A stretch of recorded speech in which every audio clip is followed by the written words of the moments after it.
본격적인 여름 휴가철이 시작됐지만 여의도 정가는 더욱 분주하게 돌아가고 있습니다. 전당대회를 앞둔 여야 당권 주자들의 경쟁이 치열한 가운데 추경안 처리를 위한 8월 국회 일정을 놓고 여야의 기싸움이 계속되고 있습니다. 고영신 한양대 특임교수, 여상원 변호사, 장성호 건국대 교수, 이종훈 정치평론가 네 분 모셨습니다. 어서 오십시오. 안녕하세요. 박근혜 대통령이 여름 휴가 이후 첫 국무회의를 주재했습니다. 사드 배치 논란과 관련해 속이 타들어가는 심정이라며 민심 청취를 위해 지역 국회의원과 단체장들을 직접 만나겠다고 했습니다. 박근혜 대통령의 이야기 들어봅니다. 사드 배치를 둘러싼 갈등이 멈추지 않고 있어서 속이 타들어가는 심정입니다. 저는 사드 배치 문제를 비롯한 여러 지역 현안들에 대해 민심을 청취하고 문제를 적극적으로 해결해 나가기 위해 지역의 대표인 국회의원들과 단체장들을 직접 만날 것입니다. 정치권도 분열과 갈등을 막는 데 지혜와 힘을 모아주시기를 부탁드립니다. 박근혜 대통령 사드 논란이 계속돼 속이 타들어가는 심정이다. 더 이상 분열과 갈등 안 된다라고 이야기했는데 장 교수님, 네. 박 대통령 민심 수습을 위해 직접 나서겠다 이렇게 봐야 되겠죠? 네, 그렇습니다. 뭐 해마다 휴가가 끝나면 마음을 다시 다잡고 국민의 편에서 다시 일하고자 하는 그런 각오를 다졌는데 작년과 마찬가지로 올해는 특히 사드 문제를 비롯한 여러 가지 갈등이 훨씬 많은 상태에서 지금 휴가 아닌 휴가를 떠났다 왔지 않습니까? 예. 그런 차원에서 그리고 집권 1년 정도 남은 이 시점에서 정말 정권이 앞으로 성공하냐 실패하냐 마지막 그런 어떤 선택의 순간이 다가오는데 네. 그만큼 대통령의 각오도 상당히 남달랐다. 저는 오늘 부모님을 잃었다는 표현을 했지 않았습니까? 예. 본인이 가장 어떤 강한 마음을 부모님이 돌아가셨다. 잃었다 이런 것으로 저는 예. 표명을 하셨다. 저는 그렇게 봅니다. 고 교수님, 예. 박 대통령 이런 모습 여러 정치적 논란과도 좀 거리를 두고 민생 행보로 좀 돌파하겠다 이런 의지로도 익히는데 고 교수님은 어떻게 들으셨습니까?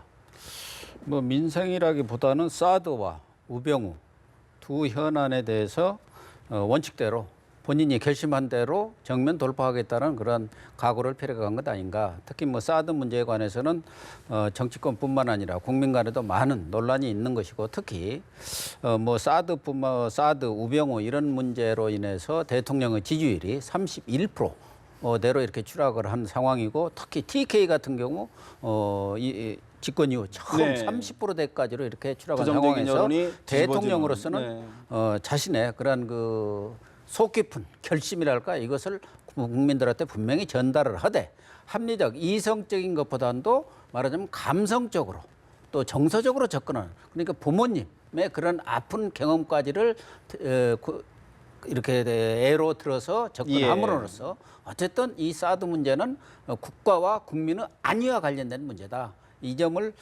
특별히 강조를 하신 것 같습니다. 어쨌든 대통령이 국민들 일반적인 관심은 우병우 이런 문제에 대해서 어떤 말씀이 있으실까 했는데 주목이 됐었죠. 그것보다는 국가 안위와 달린 이런 사드 또 김영란법 이런 부분에 대해서 민생과 안보 문제를 앞세운 그런 말씀이라고 보겠습니다. 여 변호사님, 사실 좀 전에 두 분이 말씀 주셨는데 박 대통령 사실 대구 경북 지역 특유의 정서를 좀 건드리는 거 아니겠습니까? 이런 발언들, 이런 제스처, 이런 것들이 이번 전국 돌파하는 데 도움이 될까요? 어떻게 저는 그 속이 탄다는 말씀이 사실 사드 문제가 지금 만만치 않은 문제라는 걸 본인도 아시고 있었을 겁니다. 사드를 갖다가 지금 많은 분들이 미리 좀 소통하고 해놓고 했지 않느냐 그러시는데 제 생각에 그랬더라도 반대는 어차피 있을 수밖에 없고 그 이후에도 있을 수 있는데 박근혜 대통령은 어떻게 보면 TK에 대한 어떤 약간의 배신감 왜냐하면은 지금 성주에 박 대통령의 조상의 묘도 있다고 그래요. 그리고 TK라면 진짜 박근혜 대통령에 대한 맹목적인 어떤 정치적 고향, 그 지지를 보냈지 않습니까? 그래서 아마 다른 곳에 했으면 이거보다 훨씬 큰 반대 이런 게 있고 왜 당신 고향 TK는 당신을 지지하니까 배치 안 하고 왜 우리 쪽에 배치하느냐 이런 반발이 더 심했을 것인데 그래도 대통령으로서는 부모 조상의 묘가 있고 자기의 정치적 고향인 거기에다 하면은 그래도 이해해 줄 걸로 생각하셨던 것 같아요. 조금이라도. 그런데 지금 뭐 어느 지역보다 더 격렬하게 네. 반대하고 그다음 뭐 서울역까지 와서 데모하고 뭐 이렇게 하니까 약간의 섭섭함이 있었다. 그러면서 우병우 수석 문제 이런 걸로 인해서 지지율이 계속 내려가고 사실 사드 문제는 어떻게 보면 국가 안보 문제 아닙니까? 본인 말씀하신 대로 이때까지 박 대통령이 가장 강점을 보여온 것이 안보 문제였고 국내 문제에서 이런 실점을 사실 안보 외교에서 많이 만회했었는데 이번에 사드 문제는 전혀 그런 건 안 보이고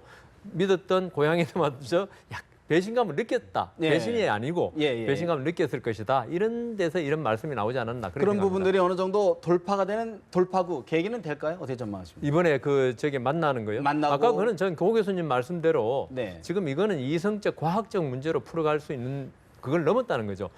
괌에 많은 기자들이 다녀오고 해도 지금 뭐 성주에서는 요지부동을 어제 그 박지원 의원 가니까 그냥 뭐 거기가 그 박지원 당인지 그 모를 정도로 이 열렬한 환호를 보내는 네. 걸 볼 때 이거는 이미 어떤 감성적인 문제인데 이 감성적인 문제를 그 몇몇 의원 만나는 걸로 지금 해결될 것인가 그거는 의문입니다. 글쎄요. 그러니까 박근혜 대통령이 지지율 방어 총력전에 나섰다. 일단 저는 그렇게 개념 정의를 하고 싶고요. 근데 그 매개체로 이제 사드 문제를 일단 이제 선택을 하신 것 같고 사드 문제 같은 경우는 좀 승산이 있다라는 생각을 좀 하시는 것 같아요. 그러니까 그 지역, 그러니까 성주군 쪽에서의 반발은 굉장히 심하지만 또 대구 경북 지역에서의 반발은 꽤 있지만 전 국민적인 그런 그 어떤 반발, 그거는 반대 여론은 생각만큼은 그렇게 격렬하진 않다.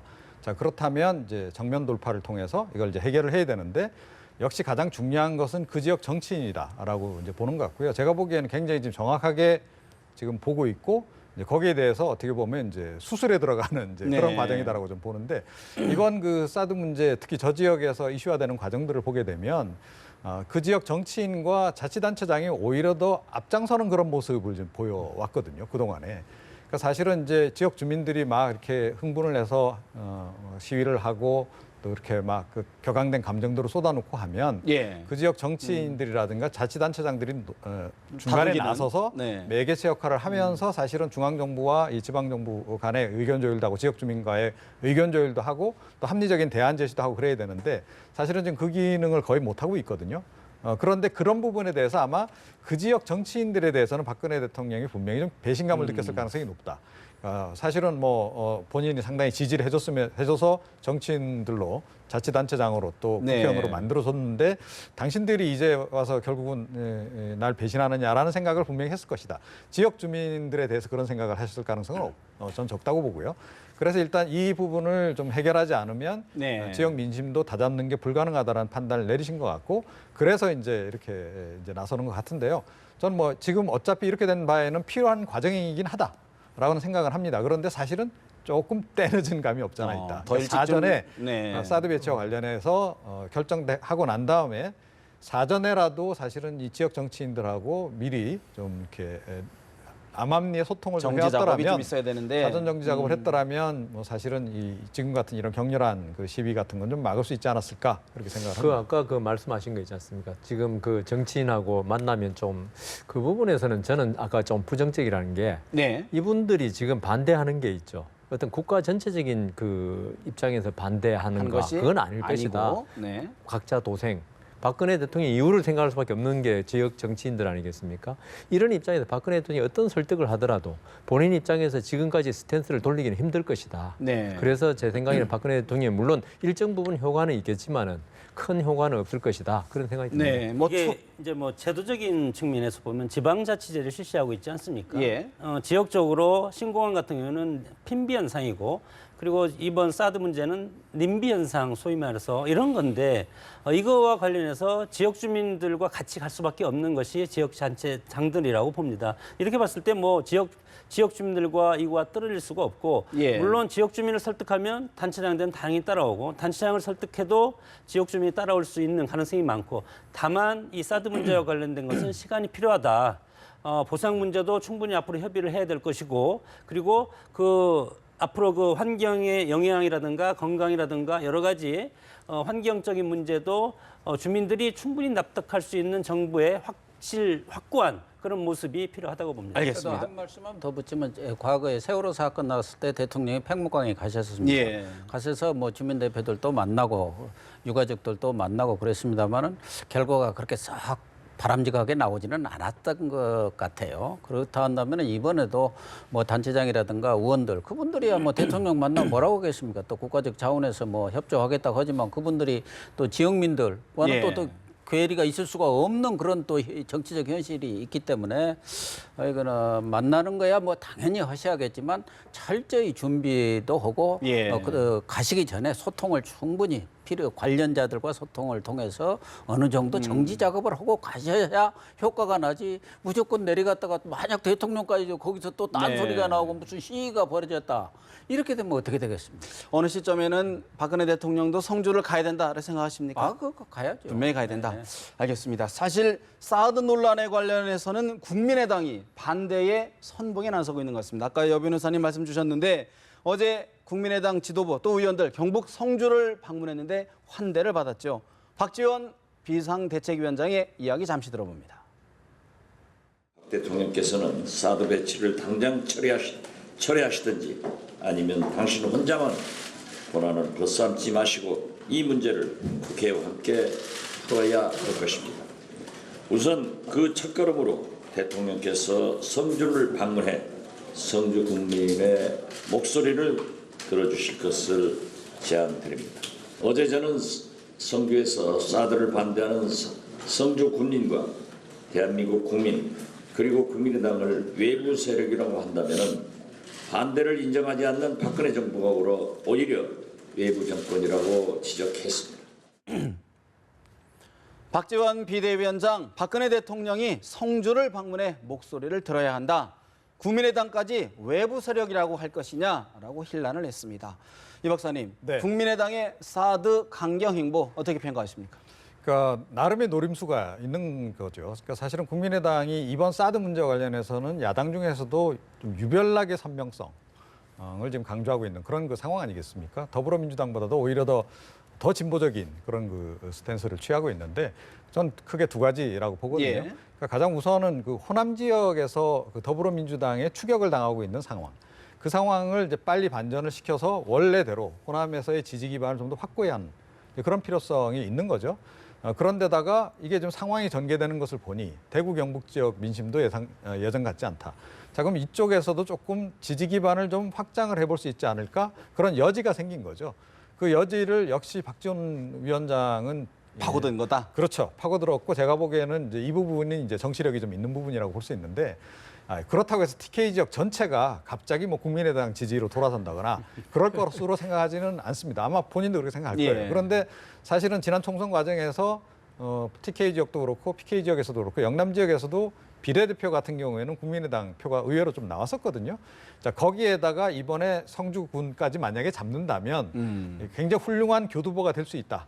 대선이라든가 그다음 총선 과정에서 그런 생각을 했을 겁니다. 그래서 사실은 선제적으로 갔는데 생각보다 너무 뜨거운 환대를 받아서 아마 약간 좀 부담스러울 수도. 오히려 부담스러운 상황이 좀 되지 않았나 이렇게 생각을 합니다. 근데 지금 성주에서 많은 환호를 받았다지만 그게 국민의당에 대한 환호냐, 그냥 사드 반대라는 어떤 하나의 이슈에 대한 반대냐, 그거는 분명히 후자 쪽으로 해석할 수밖에 없는 거고요. 근데 저는 오히려 박지원 원내대표 관계 저는 그렇게 이익만 아니다. 왜냐하면 네. 박지원 원내대표 정치 구단이 아니라면, 그리고 아주 단순하게 정치를 하는 분이시라면 이번에 가가지고 성주 국민들하고 어떤 입장을 같이 하는 거 그거 보여주는 거 좋아요. 근데 박지원 원내대표라면 지금 정치 구단이라고 그러지 않습니까? 저분이 왜 하필이면 이 시기에 저기 가서 지금 분란집에 어떻게 보면 부채질 새누리당 입장에 볼 수 있는 거 아닙니까? 그렇게 할 수 있다면 지금 우리 이 박사님 말대로 분명히 정치적 노림수가 있다고 전부 생각해 버려요. 박지원 원내대표가 그러면은 만일 제가 그러면 아무도 그렇게 생각 안 할 겁니다. 정치 아무것도 모르는 사람이 생각할 수도 그러니까 있습니다. 예. 생각할 수 있습니까? 하여튼 그러니까 박지원 원내대표는요. 제가 보기에는 이런 사드 반대 이거는 있죠. 어떤 지역에 대한 반대가 지금 국민의당에서 하는 거는 이 사드 배치 자체를 반대하는 거거든요. 네. 그런데 왜 그걸 성주에 가서 하느냐 이거죠. 저는 그거는 국민의당의 어떤 스탠스하고 좀 틀린 게 아니냐. 그래서 성주 군민을 갖다가 마치 부추겨가지고 그걸 이용해서 사드 배치 자체를 반대하는 모습으로 가는 게 과연 옳으냐. 네. 그러니까 저는 박시원 원내대표도 상당한 애국자라고 생각하는데요. 애국자라면 어떤 국가 전체적인 입장에서 이야기하시고 그런 입장에서 이야기하려면 서울에서 네. 포럼을 그러니까 뭐 공청회를 열든지 국민의당 주최로 그렇게 이야기하셔야지 어떤 특정 지역에 가서 저렇게 말씀해 버리시면은 그 지역의 민심을 가지고 이용한다는 네. 그런 오해를 받을 수 있다. 정책에는 반대하되 민심을 자극해서는 안 된다. 그렇죠. 제 그런 생각은 말씀이시네요. 그렇게 생각합니다. 어떻게 보면 저는 좀 안타깝다고 생각합니다. 안보를 위해서 선명성과 정당으로서의 모습을 현장으로 들어가서 안보의 가장 큰 지금 격변지가 될 수도 있는 사드 문제로 그 현장에 가서 하는 것은 상당히 저는 문제가 있고 네. 그러면 대안이 무엇이냐? 지금 우리 주변에 지금 우리가 해결할 수 있는 것은 중국의 신패권주의 그리고 또 미국의 보호무역주의 그리고 북한의 핵 문제 이것과 관련해서 과연 제3당인 국민의당이 어떤 스탠스를 취할지 이런 구체적인 방안을 놓고 현장에 가야 되는데 네. 현장에 가서 그러면 당연히 사드 반대하는 그 시위 현장에 가면은 영웅이 되지 않겠습니까? 그것은 정치의 저는 하책이라고 보고 길게 보는 어떤 안보는 우선이 되는 그런 정당 그런 것이 저는 상당히 네. 아쉬운 모습이었다고 봅니다. 그러면 새누리당 간 것은 뭡니까? 찬성하는 사람은 가도 되고 반대하는 사람은 가면 안 된다. 그런 논리인데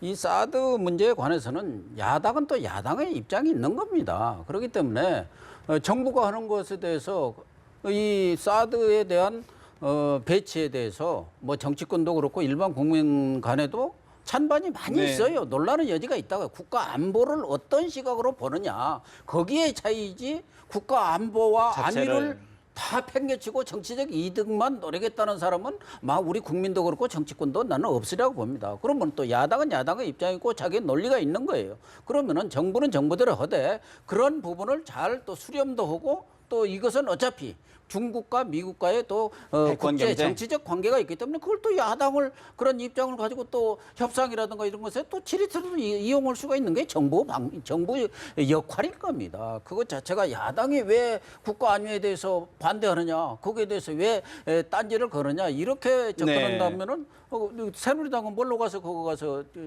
그런 얘기를 하고 그래서일까요? 새누리당 사드 문제에 한미 동맹론을 거론하면서 방어막을 치고 있습니다. 새누리당 정진석 원내대표의 이야기 마저 듣고 대담 더 진행해 봅니다. 야당에게 단도직입적으로 묻고 싶습니다. 사드가 아니라면, 한미 동맹이 아니라면 북한의 핵과 미사일은 어떻게 막겠습니까? 핵무기는 핵무기로만 억제할 수 있습니다.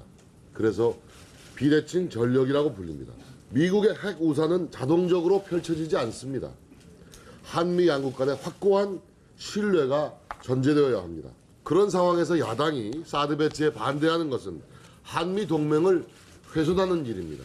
두 야당은 지지층의 반발을 무릅쓰고 국가 안보와 한미 동맹을 위해 이라크 파병을 결단했던 노무현 대통령의 정신을 되새겨 주시기 바랍니다. 정진석 새누리당 원내대표 국가안보와 한미 동맹을 위해 이라크 파병을 결단한 노무현 대통령의 정신을 되새겨달라. 햇볕 정책, 무용론 또 설파한 건데 어떻게 보십니까, 고 교수님? 노무현 정부는 그 당시 정권을 쥐고 있는 정권입니다.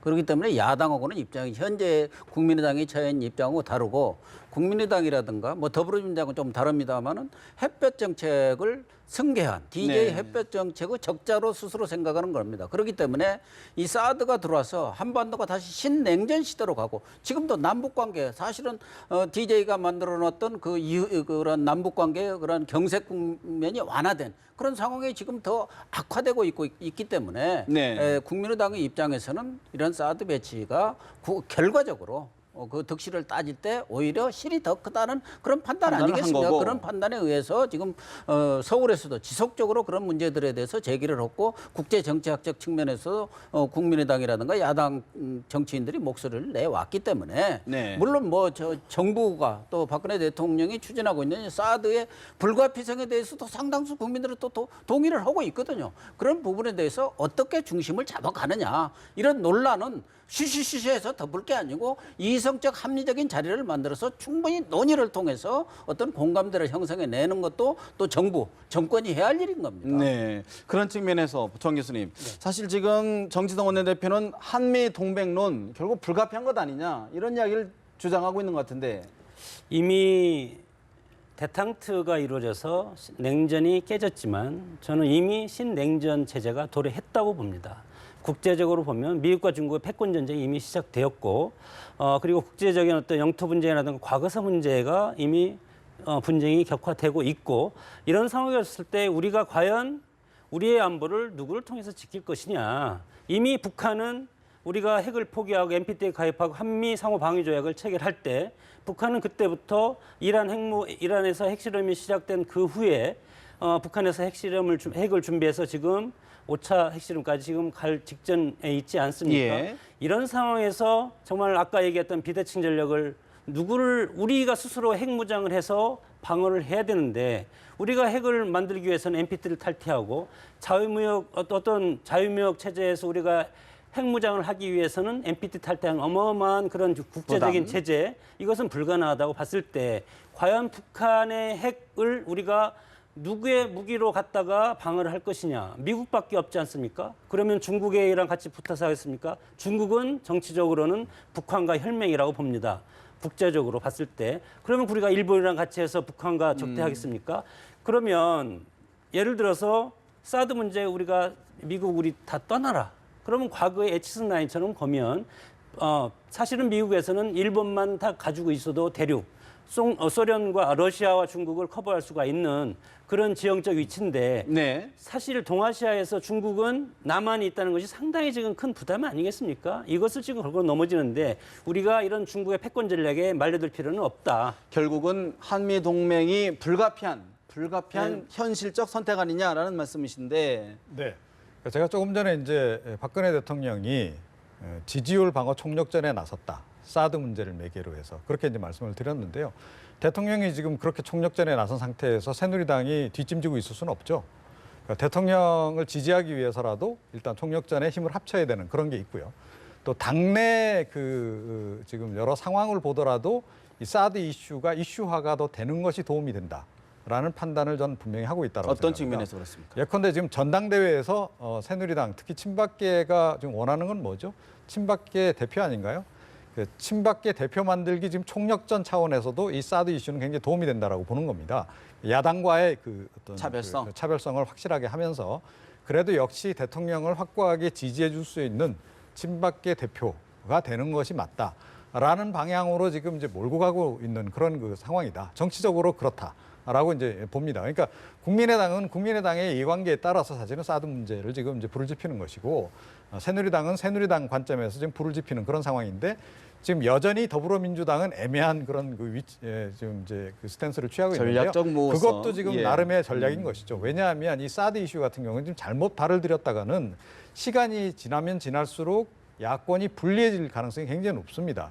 그러니까 배치는 어차피 지금 기정사실화될 가능성이 굉장히 높고 국민 여론도 그 방향으로 흐를 가능성이 굉장히 높다라고 보거든요. 자, 그렇게 보면 이 이슈가 계속 이슈화가 되면서 내년 대선까지 갔을 경우에 야권으로서 특히 더불어민주당으로서는 굉장히 불리하다라는 판단을 하고 있기 때문에 지금 섣불리 발을 지금 선뜻 안 들여놓고 있는 상황이다 이렇게 생각을 합니다. 그럼 전 세 분이 좋은 말씀하셨기 때문에 이게 사드 문제 있죠. 관건은 뭐냐 하면은 북한의 핵이 과연 남한을 공격할 것인가 그게 아니다라는 그 확고한 믿음. 그리고 북한은 우리와 뭐 같은 민족이다. 한민족이다. 그에 대한 믿음. 그게 확고하고 그럴 가능성이 100%라면 사드 필요 없죠.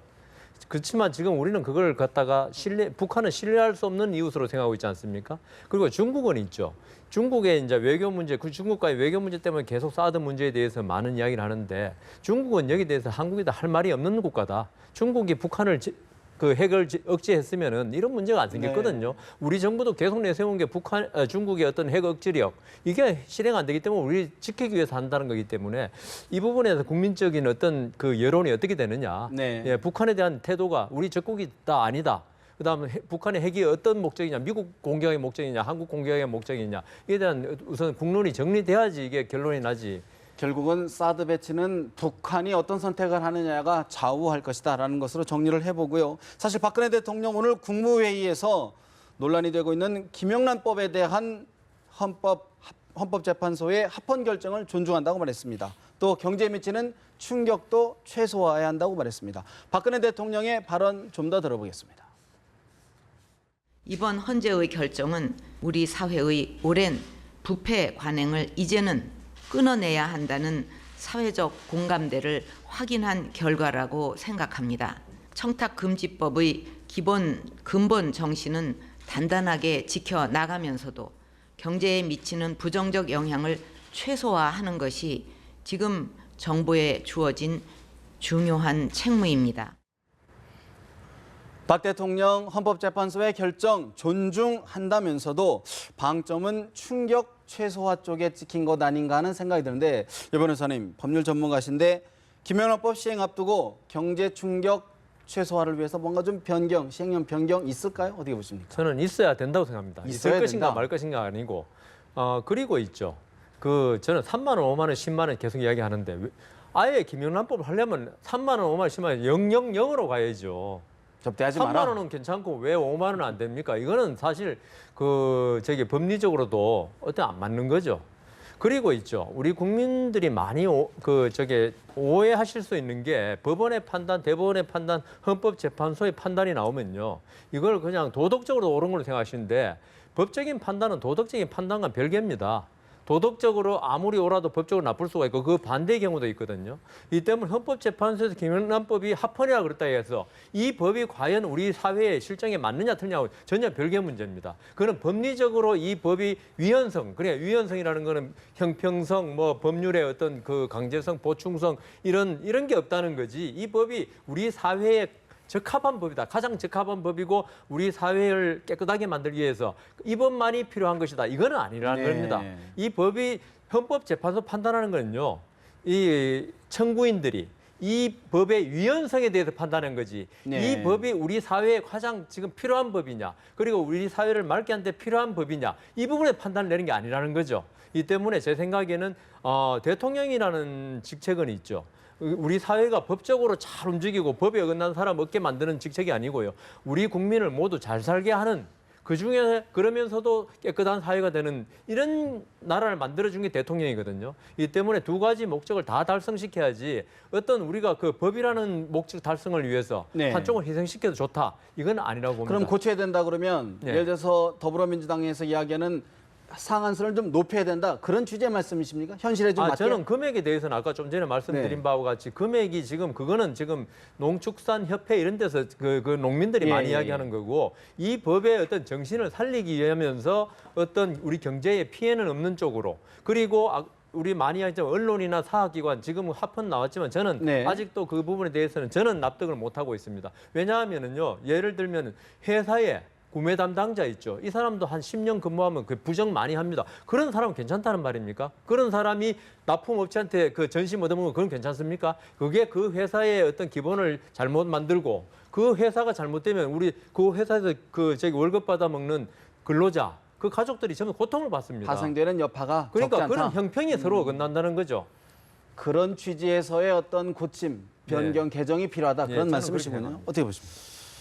대통령께서 두 마리 토끼를 잡으시려는 고민의 일단을 오늘을 필요하신 것 같아요. 김영란법을 시행함으로 해서 우리 사회 고질적인 그런 부패, 비리 관행을 뿌리를 뽑아야 하는데 또 현실적으로 그 시행됨으로 인해서 일반 그 화해 농민이라든가 서민 경제에 미치는 영향 이것도 최소화시킬 수 있는 방법이 뭐냐 그런 차원에서 좀 고심을 하시는 것 같은데 사실은 이 김영란법이 왜 나왔습니까? 벤츠 여검사, 스포츠 검사, 관피아 이런 것 때문에 나온 겁니다. 큰 비리 때문에 나오는 거지 밥 먹는 것이 무슨 부패 비리하고는 아무 관계없어요. 3만 원짜리 밥 먹는다고 무슨 부패가 되고 5만 원짜리 밥 먹는다고 비리가 되는 거 아니에요. 실제로 돈이 지금 진경준 검사장이라든가 최근에 우병우 수석이라든가 이런 잘 사는 사람들이 수백억, 수십억이 왔다 갔다 하는 데서 큰 비리가 생기는 것이지 일반 서민들이 그 3만 원짜리 먹든 5만 원짜리 먹든 10만 원짜리 먹든 거기에 무슨 비리가 있습니까? 서로 미풍양속이라는 게 있는 거고. 그러니까 문제는 뭐 저는 김영란법에 대해서 전적으로 찬성하는 입장에 있지만 본래의 취지, 목적에 맞게 지금 국회의원이라든가 힘 있는 사람들 다 빠져나갔잖아요. 이해가 뭐 충돌 방지법 뭐 없애버리고 방지법. 예. 자기들 할 것은 뭐 청원 뭐 이런 것은 다 할 수 있고 다 빠져나간 거예요. 실제로 밥 먹고 골프 치는 데서 비리가 왔다 갔다 합니까?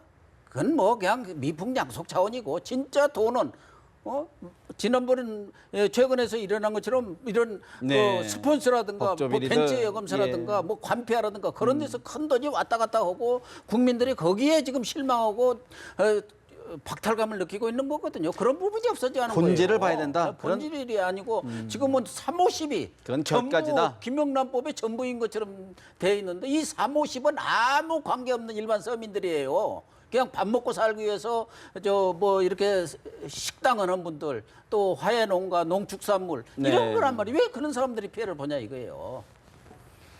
박근혜 대통령이 우상호 원내대표의 제안에 화답을 한 거다 저는 그렇게 생각합니다. 그러니까 350을 50, 10으로 바꾸자는 게 우상호 원내대표 예. 생각 아닙니까? 더불어민주당. 박근혜 대통령도 50, 10 정도면 뭐 받아들일 수 있다는 화답을 이제 하신 것 같아요. 그런데 저는 이제 이 두 분들 생각하고는 좀 생각이 좀 다른 것이 그럼에도 불구하고 이건 굉장히 필요하다. 그러니까 일반 사인 간에 또는 기업인들 간에 서로 주고받는 거까지 문제 삼자는 게 아니지 않습니까? 결국 공직자들이 이제 문제인 거고 공직자들이 비리를 저지르면 그것이 미치는 파장이 훨씬 더 크기 때문에 국가적으로 그렇기 때문에 이 법을 제정하려고 하는 것이고 그리고 저는 이게 이 정치권의 시도 뭐 여러 가지 지금 뭐 민원이 있기 때문에 뭐 정치권에서 또는 이제 부처 쪽에서 상한선을 올리자 이런 얘기를 하는데 저는 일반 국민들은 상한선 올리는 거 원치 않을 거라고 생각합니다.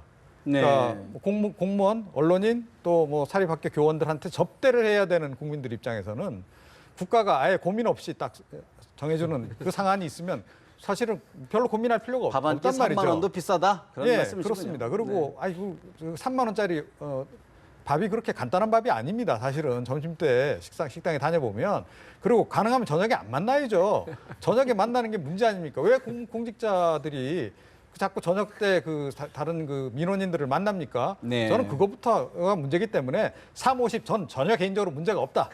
대통령도 생각을 좀 바꾸셔라. 저는 그런 말씀을 오히려 드리고 싶습니다. 알겠습니다.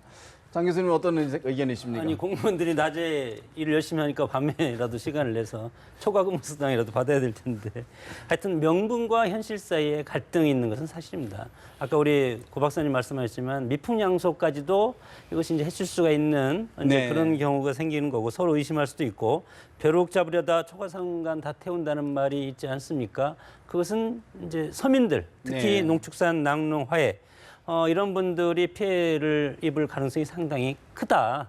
이런 것은 일시적으로 시행령을 통해서 보완을 해야 되는 것이고 과거의 권력적인 부패가 사회적 부패로 만연이 된 건데 이 부패는 인류가 역사가 지속되는 한 김영란법이 시행돼도 또 다른 부패가 또 양산될 수밖에 없을 겁니다.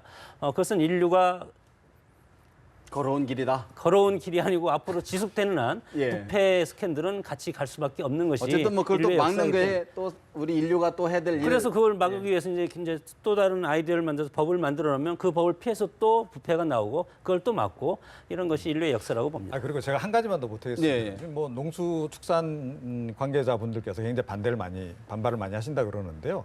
저는 그분들이 굉장히 불필요한 걱정을 전 하고 있다고 생각합니다.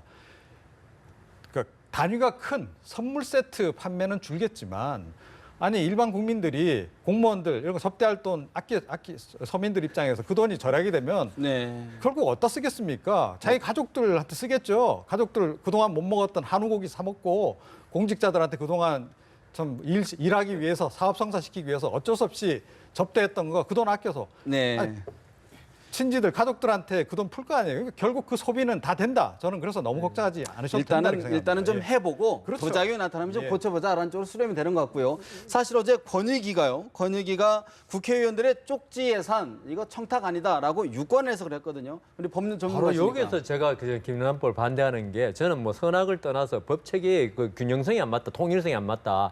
지금 3만 원, 5만 원, 10만 원 이상 처벌하는 거 직무 관련성이 없어도 처벌하고 있습니다. 그게 왜냐하면 그걸로 인해서 나중에 부정으로 이어질지를 모른다는 염려에서 하는 거거든요. 국회의원 그 쪽지 예산 청탁 있죠. 이게 물론 그 공익을 위해서 할 수도 있지만은 이게 결국은 쓸데없는 국가 자원의 낭비가 될 수 있다는 거죠. 불필요한 사업에 돈을 투입하고. 그래서 지금 그 김영란법이 만들어졌는데 지금 국회의원들은 그런 고리를 갖다가 스스로 놔두겠다는 그런 잘못된 점 발상을 하고 있기 때문에 법이 앞에서는 이렇게 하고요. 뒤에서는 괜찮다. 이게 안 맞다는 거죠. 전체적으로 모든 분들의 이야기를 들어봐도 이 법이 완벽하다라고 이야기하는 분은 없는 것 같습니다. 일단은 좀 저희들이 지켜보고 분명히 뭐 완벽한 법은 없을 테니까요. 좀 더 나오는 그 모습을 보고 더 저희들이 좀 지켜봐야 될 것 같고요. 한 가지를 더 짚어봐야 될 것 같습니다. 국민의당 박준영 의원에 대한 구속영장이 법원에 의해서 다시 재기각이 됐습니다. 검찰 개혁의 목소리가 더 높아질 거 보이는데요. 국민의당 이상돈 의원의 이야기 듣고 대담 더 진행해 봅니다. 정부 자체도 너무 무리한 거고요. 예. 제가 보기에는 그 박선석 의원과 김세민 의원에 대한 그 수사 처음에 고소영장 청구 자체가 좀 무리가 많았다고 봅니다. 예. 검찰에서 스스로 개혁한다는 게 어제 오늘이 아닙니다. 김영삼 정권 말에 검찰 제도 개혁위 같은 게 있었어요. 그런데 그게 결국에는 안 될다는 못하고 정권이 교체가 되고 말았죠. 그러면 현실적으로는 검찰 개혁을 내걸고 정권 교체를 하는 게 답이다 이런 얘기군요. 네, 그렇습니다. 예. 다음번 국민들께서 다음번 대통령 선거 때 검찰 개혁을 확실히 할 수 있는 후보를 찍어야만 됩니다. 이상돈 의원 재청구 자체가 무리였다. 이제 검찰 스스로의 개혁은 불가능하다라고 진단을 했습니다. 역시 오늘 또 법률 전문가시니까 또 여쭤봅니다. 더불어민주당을 포함한 야3당도 사실은 검찰개혁 목소리를 높이고 있는데 이번 전망 어떻게 보십니까? 저는 국민의당 이야기에서 그 초점을 좀 말씀드릴게요. 검찰 개혁 분명히 필요하고 저도 지금 뭐 방송에 나오면 검찰 개혁된다고 하는데 이번 근데 박준영 의원인가요? 네. 그분 영장 기각을 또 재청구 기각을 가지고 검찰 개혁하고 이렇게 결부시킨 건 경광부회다. 왜냐하면요. 이거는 저는 그 판사 때부터 그랬어요. 검찰이 저희들이 판사가 영장 기각하면 검찰에 비난을 많이 합니다. 판사가 뭘 잘 모르고 수사도 안 해본 사람이 어떻게 검찰이 애써 수사한 걸 기각하느냐 그러는데요. 저는 그렇게 생각하지 않습니다. 검사는 검사 입장에 보는 눈이 다르고 사건을 판사는 그 사건을 보는 눈이 다 다르거든요. 그래서 기각하는 것이지. 안 그러면 검사가 영장 판사에 청구할 필요 없죠. 검사가 나 기각 구속시킨다고 구속시키면 끝나면 되지. 이거는 어떤 검찰에 대한 견제를 마련하기 위해서 판사라는 제도가 있고 그래서 검찰이 혹시나 잘못했을까 봐 그걸 다시 한번 국민의 인권에서 그걸 만든 제도인데요. 네. 그리고 이번 영장 재청구 기각은 이 사실 법조계에서 흔히 있는 일입니다. 판사들이 보통 다른 판사가 영장을 기각했을 때 예. 재청구하면요. 보통 판사들이 한 판단에 대해서 다른 판사가 그걸 그 자리에서 왜냐하면 똑같은 그 입장에 있는 판사들이 많거든. 영장 전담 판사는 그런 경우에 특별히 예. 이 사람이 확실한 범인이다. 그리고 증거인멸 도주리 없다. 이런 확실한 증거가 없는 이상은 이걸 발부한다는 게 쉽지 않습니다. 그래서 재청구 기각됐다고 해서 검찰이 아주 잘못됐고 검찰은 개혁돼야 됐고 이거는 전혀 별개의 문제인데 지금 뭐 검찰 개혁이 요새 막 홍만표 이런 문제 때문에 네. 떠드니까 아마 저 결부시키는 건데 그건 옳지 않다고 생각합니다. 이게 국민의당 노림수가 너무 이거 확연히 보인다는 겁니다. 문제가 뭐냐면 결국 검찰개혁을 매개로 해서 리베이트 국면 탈출 총력전을 지금 벌이는 거 아니에요. 네. 그러니까 박지원 위원장 겸 원내대표 입장에서는 뭐 정치적으로 이 문제를 풀 수밖에 없기 때문에 뭐 그러는 거 이해가 갑니다. 그런데 이게 국민들의 일반적인 그 상식이나 이런 것에 과연 맞느냐 또 내지는 합리적이냐 그렇지 않다는 거죠. 그러니까 검찰이 물론 잘못한 부분이 있어요. 그러니까 법원이 요즘 사법부가 가능하면 지금 불구속 기소로 수세로 가는 거 아닙니까?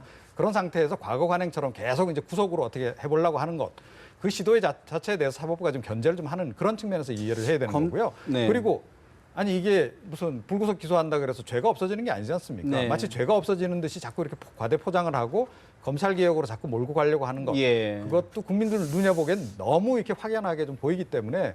조금 오히려 네. 불리하다. 만약에 이 말이 맞다면 지금 국민의당 지지율이 막 올라야 되죠. 근데 별로 안 오르지 않습니까? 근데 여론 일각에서는 또 검찰이 5기로 영장을 청구하는 것 아니냐는 시각도 있는데 고 교수님은 그러니까 지금 검찰이 개혁 문제가 나오고 있는 것이죠. 뭐 국민의당이 이번에 박선수, 김수민, 박준영 의원의 영장이 재청구가 기각됐다고 해서 그렇다고 해서 그분들의 리베이트 그 국면이 전환이 되고 또 박준영 의원의 그런 뭐 의혹들, 수수 의혹이 혐의를 벗는 건 아닙니다. 그것은 구속이 돼서 재판을 받느냐 불구속 상태에서 받느냐는데 현직 의원이고 도저히 증거 인멸 우려가 없으니까 사법부에서는 후퇴 억지로 그렇게 영장을 해가지고 구속시킬 필요가 없다는 얘기 아닙니까? 그러는데 왜 검찰이 그런 정황을 알면서 물론 박준영 의원의 경우는 새로운 증거를 보강해 갖고 냈으니까 또 조금 다른 문제라고 할 수는 있지만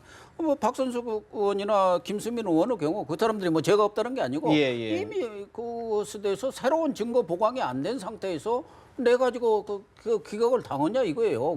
거기에는 검찰이 최근에 여러 가지 뭐 의혹의 당사자로 오히려 검찰이 지금 국민들의 지탄을 받고 있는 그런 상황 속에서 검찰 개혁 얘기가 나오니까 일종의 성동격서 작전으로 그냥 국민의당을 압박하고 야당을 압박하기 위해서 이제 재청구한 것밖에 안 되기 때문에 검찰이 이래 가지고 과거에도 여러 차례 개혁 얘기가 나왔습니다만 사실은 또 국회에 오면 되지도 않아요. 국회 뭐 최근에 그 조사에도 나왔지만 판검사 출신이 45명인가 50명 돼요. 그래갖고 그분들이 법사위 딱 장악하고 있어갖고 또 한통속해 가지고 개혁이라고 말만 하지 나중에는 흐지부지 돼갖고 언제 그랬냐는 듯이 이게 사라져버리고 말아버리는 게 지금까지 관행이었고 또 지금까지 해온 행태인데 이번에야말로 검찰 개혁이 제대로 좀 됐으면 좋겠어요. 지금 알겠습니다. 검찰이 욕먹은 게 언제입니까? 지금 신뢰가 완전히 땅에 떨어져 있지 않습니까? 검찰 못지않게 사실 요즘 오늘 국정원을 개혁해야 된다는 목소리도 나오는데 이른바 박원순 제한 문건에 대한 또 논란이 제기되는 것 같습니다. 박원순 서울시장의 이야기 잠시 들어봅니다. 아직 밝혀지지 않은 음지에서 정말 얼마나 많은 민주주의 파괴 행위, 국민 감시 행위들이 펼쳐지고 있겠습니까? 명색이 서울시장인 저한테까지 이렇게 했으니까요. 그래서 저는 이번에 정말 진상조사단이 꾸려지고 청문회가 실시돼야 된다. 아까 검찰 얘기도 나왔습니다마는 제가 참여연대 시절부터 주창했던 것이 이른바 공수처입니다.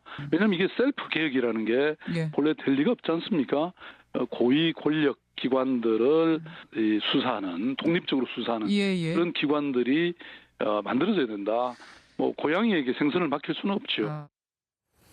박원순 서울시장 고양이에게 생선은 맡길 수 없다. 셀프 개혁 안 된다라고 얘기했는데 국정원 즉각 보도 자료를 내고 사실 무근이라고 반박을 했습니다. 장 교수님, 이번 사안 어떻게 보겠습니까? 국가기구라는 것이 뭐 국정원, 검찰 뭐 여러 가지가 있지 않습니까? 본질적 기능에 충실을 해야 되고 충실하고 있다고 봅니다. 물론 그것을 당하고 야당 입장에서는 대통령이라든 정부에서 이것을 운영하고 있기 때문에 그런 오해가 있지만 우리의 어떤 지금 현실은 야당 수평적인 정권 교체가 주기적으로 이루어지고 있지 않습니까? 야당이 과거에 김대중 노무현 대통령이 정권 잡았을 때 그리고 다시 이명박 박근혜 대통령이 정권을 잡았을 때 똑같은 국가기구로서의 기능을 하고 있다. 그렇기 때문에 정치 공세로서 너무 하지 말고 팩트를 가지고 얘기해야 된다고 봅니다. 박원순 시장과 야당, 더불어민주당 입장에서 굉장히 호재가 터진 거죠. 어떻게 보면 이제 반격을 할 수 있고 이걸 통해서 사실은 과거의 일이기 때문에 과거의 문제를 따지기보다는 앞으로 있을지 모르니까 내년 대선 과정에서 혹시 국정원이 개입을 할 그 가능성을 좀 차단하는 이제 그런 의미가 있기 때문에 이 문제는 아마 앞으로도 굉장히 좀 집요하게 이슈할 가능성이 높다 이렇게 생각합니다. 기선 제압용이다. 사실 지금 새누리당 전당대회 중반으로 접어들고 있는데요. 잠시 뒤 주호영 의원 스튜디오에 모시고 좀 더 이야기 들어봐야 될 것 같습니다. 오늘 대담은 여기서 줄여야 될 것 같습니다. 네 분 말씀 고맙습니다.